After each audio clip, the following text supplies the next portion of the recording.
Support for Carolina Business Review provided by Grant Thornton. Operating in more than 100 countries, our tax, audit, and advisory professionals specialize in helping companies unlock their growth potential. Blue Cross and Blue Shield of South Carolina, where healthcare is changing for the better. Find out how at ahealthysc.tv. And by Sunoco, a global manufacturer of consumer and industrial packaging products and provider of packaging services, with more than 300 operations in 35 countries. Well, 2013 is half over. Is that possible? And the question is, how are we doing? Well, seemingly better than many have expected. Welcome again to the most widely watched source of Carolina business and public policy. I'm Chris William, and this time on CBR, our mid-year economic review. We start this annual halftime report with our resident economic and policy experts in just a moment. Major funding also by Novant Health, bringing you world-class technology, clinicians, and care when and where you need it. The Duke Endowment, a private foundation enriching communities in the Carolinas through higher education, healthcare, rural churches, and children's services. And by Blue Cross and Blue Shield of North Carolina. Who's responsible for rising healthcare costs? Join us and many others in a candid discussion at letstalkcost.com. This edition of Carolina Business Review was recorded June 7th, 2013. On this week's program, Dr. Scott Baier of Clemson University, Frank Rainwater of the state of South Carolina, Dr. John Silvia of Wells Fargo.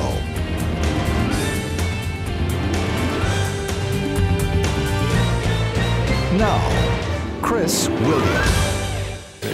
Hello, welcome to our program. As always, we start talking about the good stuff before the program rolls, and then, well, you just asked me that. What are you asking me that for? Gentlemen, welcome to the program. Good to have you here. Frank, I'm going to start with you. Here we are halfway through 2013. That's hard to believe, and we're almost 5 years after the recession or the economy, the wheels came off the wagon. How are we doing? We're doing well in South Carolina, and that's a relative term. Better than you think. Better than expected. Better than we think. Now, it depends maybe what part of the state you're in or what industry you're in. But since we bottomed out of the recession, we've had 34 months of positive employment growth, 1% to 2% a month.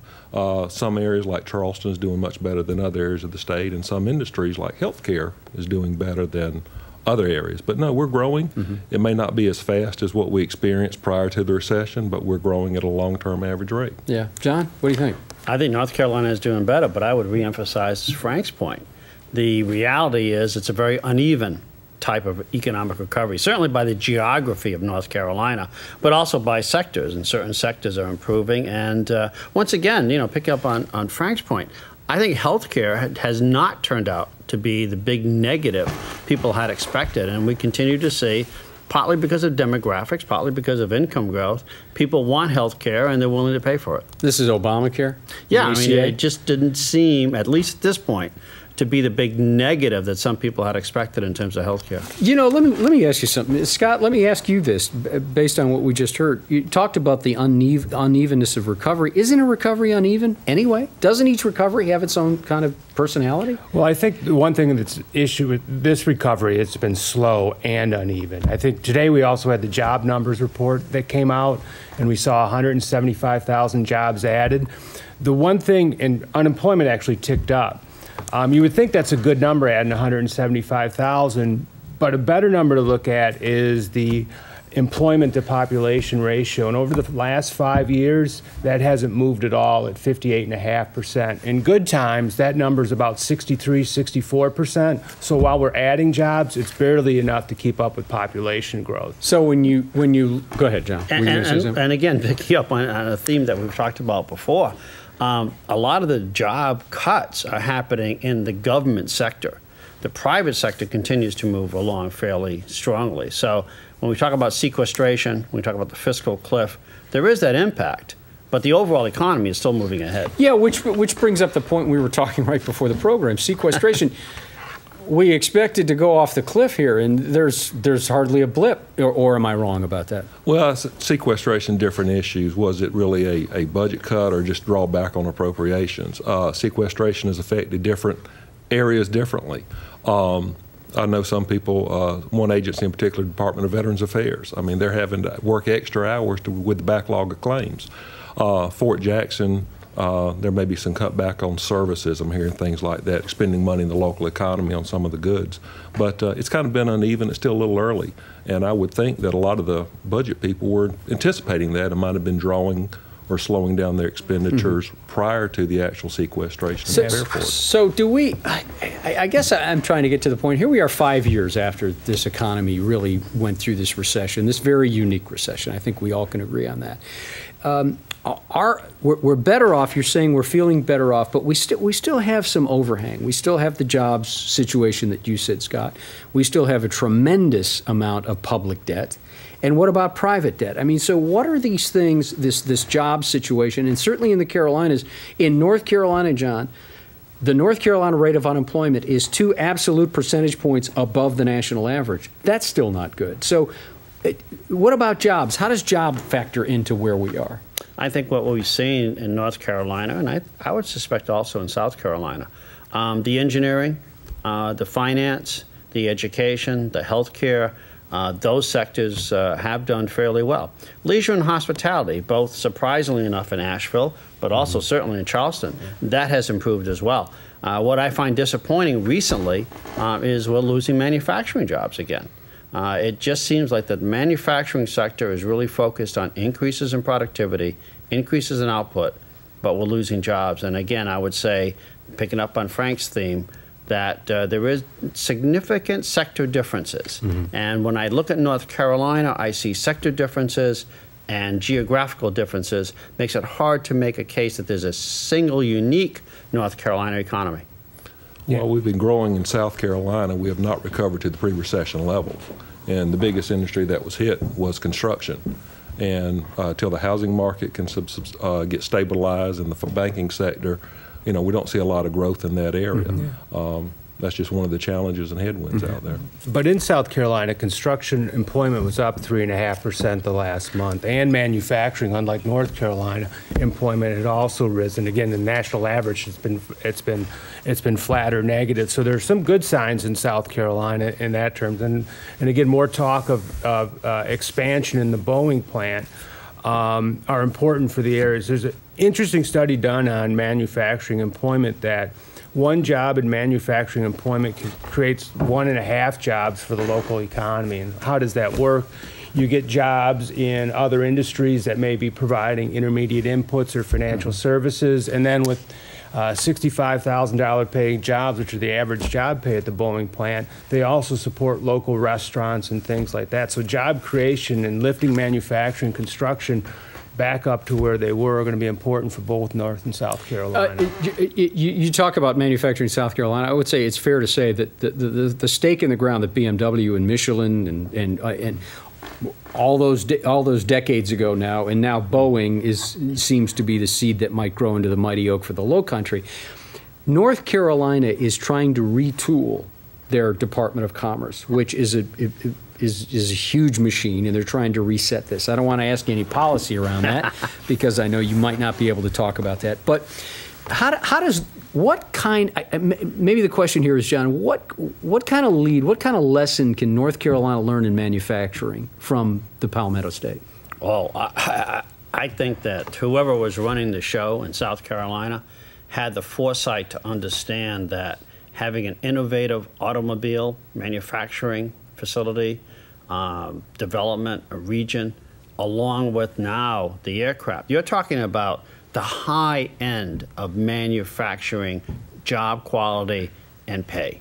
That auto industry, that aircraft, and that is the dream of a lot of manufacturers. I think the lesson North Carolina has to learn is to look forward, not spend so much time thinking about how we're going to recreate a furniture business or a textile business, but saying what are the manufacturing jobs of the 21st century. And I know you can't speak for the government in North Carolina, but don't you get a sense that they're trying to find that with this public-private partnership idea for North Carolina commerce? And yes, and I agree. I think that they are trying to do it. I would remind everyone that South Carolina saw the vision 20 years ago. Yeah. And they've benefited from that vision. And that's what we need to think about. Not think about recreating the past, but think about what do we want to be 20 or 50 years from now. Yeah. Go ahead, Frank. And I would say on top of that, I think one of the things with that is diversity. I mean, we've gotten away from the textiles, and that's hurt some of the local counties very much because of their manufacturing base. But we added the cars, we added the airplanes. We're expanding just diversifying the economy, which I think is going to help in the long run. You know, this other thing that's been bubbling between the two states, North Carolina's taken the lead on this, at least this time, and that is this whole dialogue about tax reform. Clearly, the Republicans are in charge in North Carolina and have been floating this since a new governor came into office, and they've had control. The Republicans have had control of the House and the Senate in North Carolina for a while and have really hit the ground running with tax reform. South Carolina has started talking about fair tax once again in May of this year. Scott, how much possibility is there that there will be a fair tax, or, Frank, to use your term, at least to take a look at where the loopholes are? How do we need to review the tax system? Yeah, I don't think you're going to see anything in the immediate future. I could speak more to that. But certainly something needs to be done, I think, with the tax code in South Carolina. As we learned from the recession and recent changes we've had, it's made our tax revenue stream a little bit too volatile. I think what the state needs to do is look at broadening the base and bringing rates down to be more or less even in kind of a fair tax way without it being too regressive. So North Carolina, Frank, says the way to do that is to make it a consumption-based tax and not an income-based tax. Could South Carolina do that? That's one of the policies or proposals under consideration.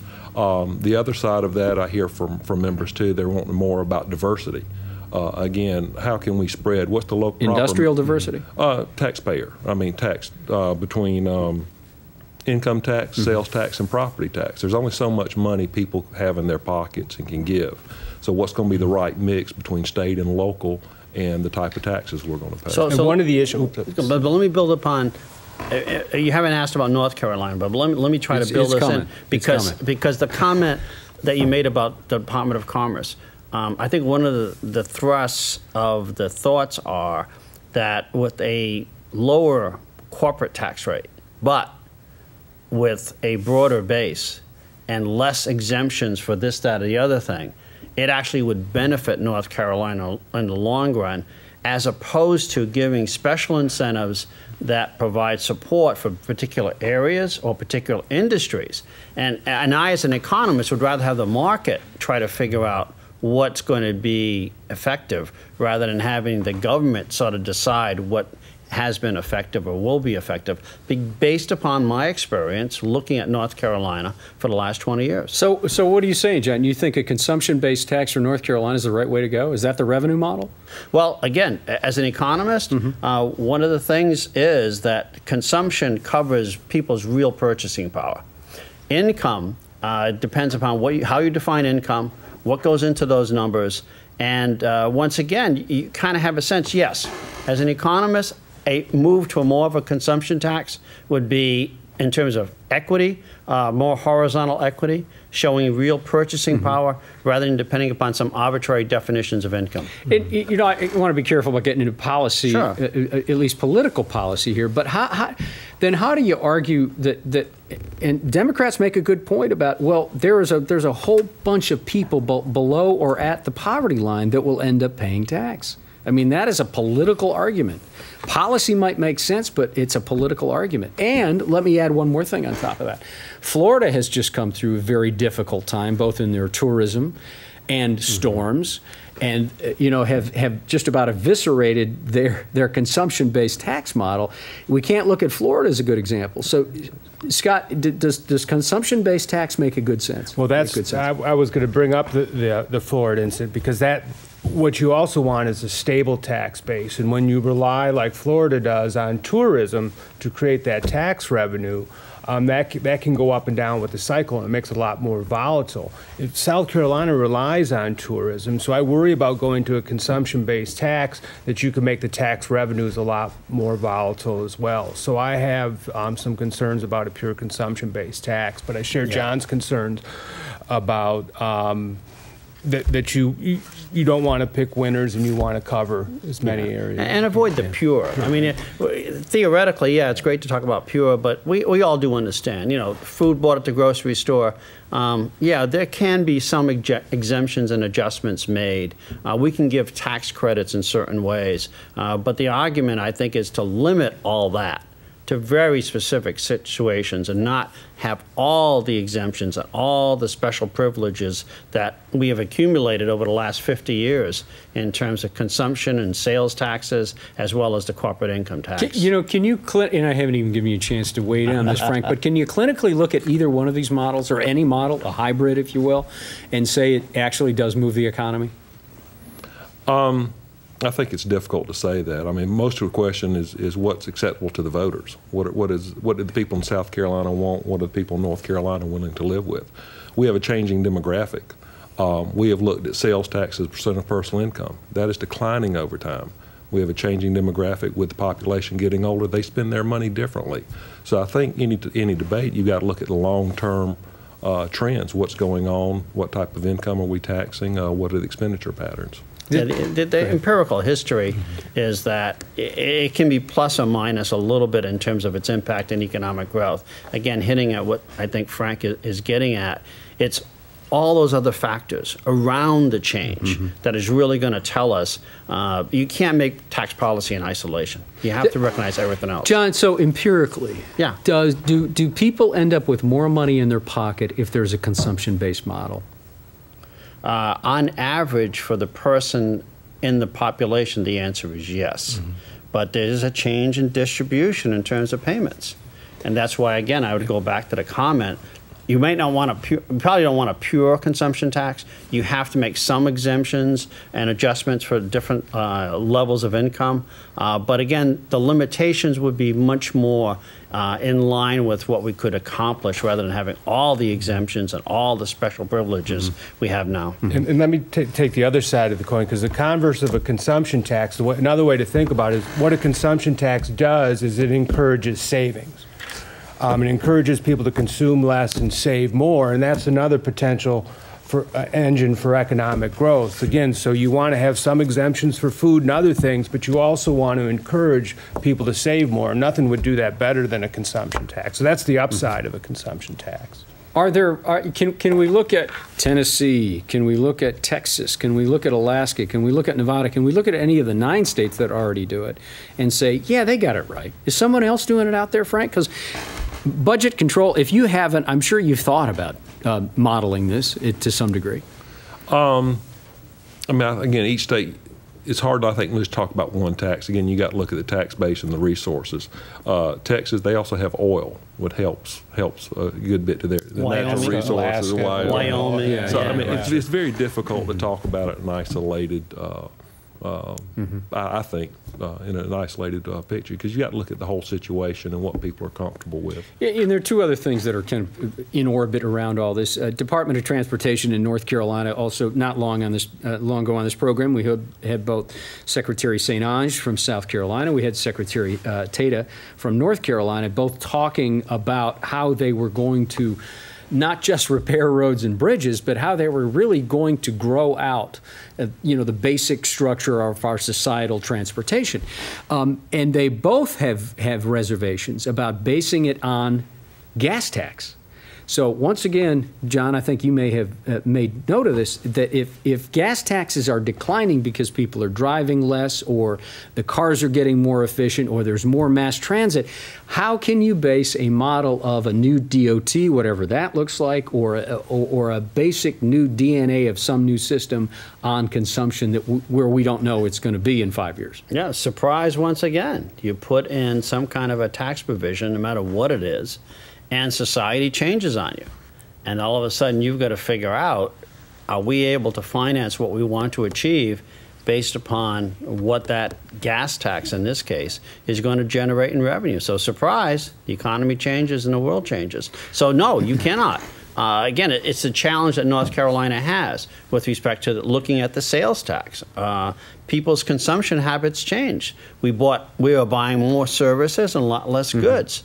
We need to evaluate this. It's not, I'm not making a case that we have to do something or the other, but as an economist looking at this, it's pretty clear that, society continues to change, as Frank suggested, and that adjustments always have to be made with respect to your taxes. In South Carolina, we have about 5 or 6 minutes left, and I want to get to this. South Carolina in 2007 enacted, at the State House, enacted Act 388, which basically moved the liability for schools onto businesses from personal liability or from property taxes. Has that been a good thing? Has that worked out? No, I don't think it's worked out as well as they intended. And again, the problem with taxing is you're always taxing people. It sounds good to say you're going to tax a business, but once you do that, that tax is either going to get pushed forward onto consumers or pushed back onto employees, or businesses never start. I think there's mounting evidence that all three of those things have happened to a certain extent in South Carolina, especially with some businesses not opening. But you could speak more to that. Act 388, what that did was to replace property tax on homeowners with a sales tax, and it left the existing burden on the rest of non-homeowners for property tax. One of the issues with that was implemented right before the recession started. So the tax rate went up 1% to help offset those revenues that the cities or the school districts lost, but we went into a recession, so the revenue fell back, much more volatile than property taxes at the time. So the timing on that, working through those issues, just added to that debate. Can you tease out the effect, or can you tease out the effect of what happened in 2008 and beyond on that? When the law was passed, it was thought to be revenue neutral, where the sales tax would replace that lost property tax.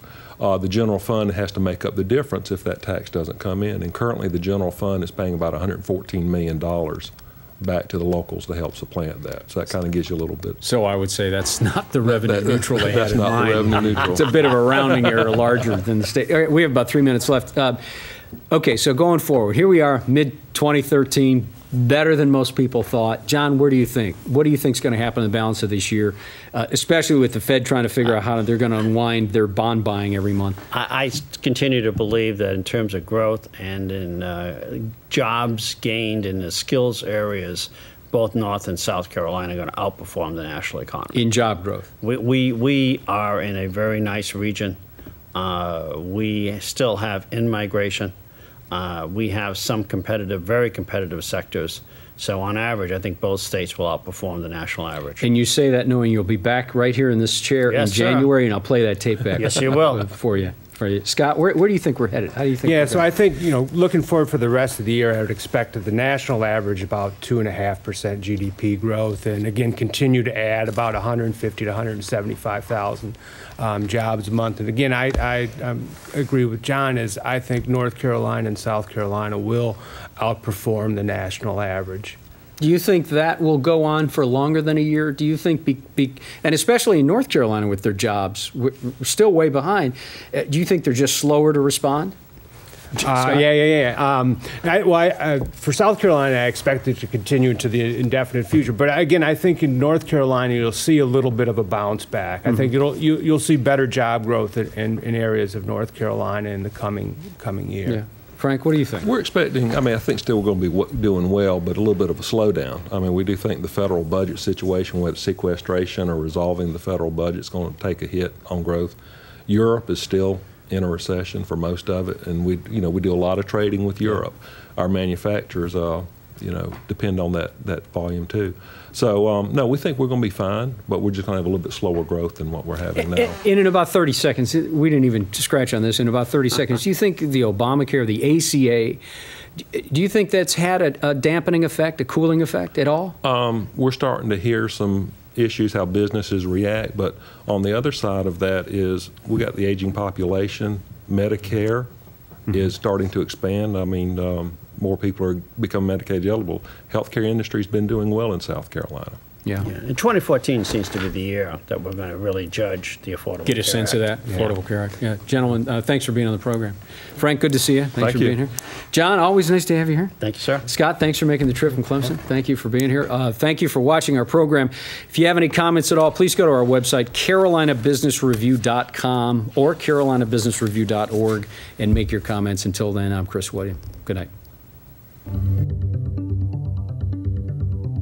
Major funding for Carolina Business Review was provided by the Duke Endowment, a private foundation enriching communities in the Carolinas through higher education, healthcare, rural churches, and children's services. Blue Cross and Blue Shield of North Carolina. Who's responsible for rising healthcare costs? Join us and many others in a candid discussion at letstalkcost.com. Grant Thornton. Operating in more than 100 countries, our tax, audit, and advisory professionals specialize in helping companies unlock their growth potential. Novant Health, bringing you world-class technology, clinicians, and care, when and where you need it. Sunoco, a global manufacturer of consumer and industrial packaging products and provider of packaging services, with more than 300 operations in 35 countries. Blue Cross and Blue Shield of South Carolina, where healthcare is changing for the better. Find out how at ahealthysc.tv. And by viewers like you. Thank you. Promotional consideration provided by Business North Carolina Magazine. For more information, visit carolinabusinessreview.com.